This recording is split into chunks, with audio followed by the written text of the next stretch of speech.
মনে হয়? আমারও তাই মনে হচ্ছে রশিদ। সকালে যখন জমিতে ছিলাম দেখলাম নদীর ধারের মাটি ভিজে ভিজে, জল চুইয়ে আসছে ভিতর থেকে।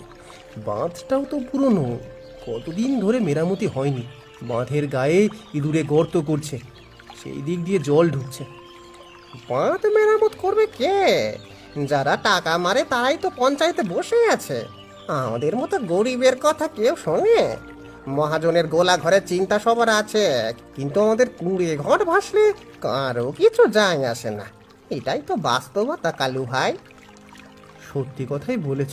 আচ্ছা রশিদ, তোমার ঘরে কিছু জমানো আছে, মানে খাবার দাবার? যদি সত্যি বন্যা আসে তাহলে তো কয়দিন কোথাও যেতে পারবো না, জলের মধ্যে বসে থাকতে হবে। বাচ্চারা কি খাবে?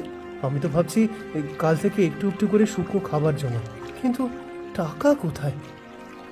কিছু চাল আছে, আর একটা খোড়া মুরগি আছে। গত মাসে বাজার থেকে এনেছিলাম বিক্রি করবো বলে, কিন্তু পা ভাঙা দেখে কেউ কেনেনি। হাটে নিয়ে গিয়েছিলাম, লোকজন হাসে, কেউ দাম দেয় না। সেটাই বাড়িতে পুষে রাখছি। তোমার কাছে কি আছে? আমার কাছে কিছুই নেই বললেই চলে।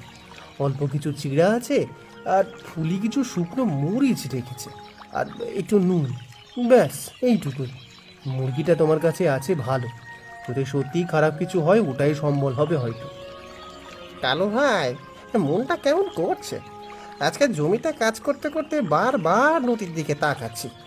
জল ঘন্টায় ঘন্টায় বাড়ছে, আগে কোনো দিন এত তাড়াতাড়ি বাড়তে দেখিনি গো। কি দেখছো ওইদিকে? বাইরে বাতাস বাড়ছে, টিনের চালটা কাঁপছে, দেখতে পাচ্ছ না? আজ রাতে ঝড় হবে মনে হচ্ছে।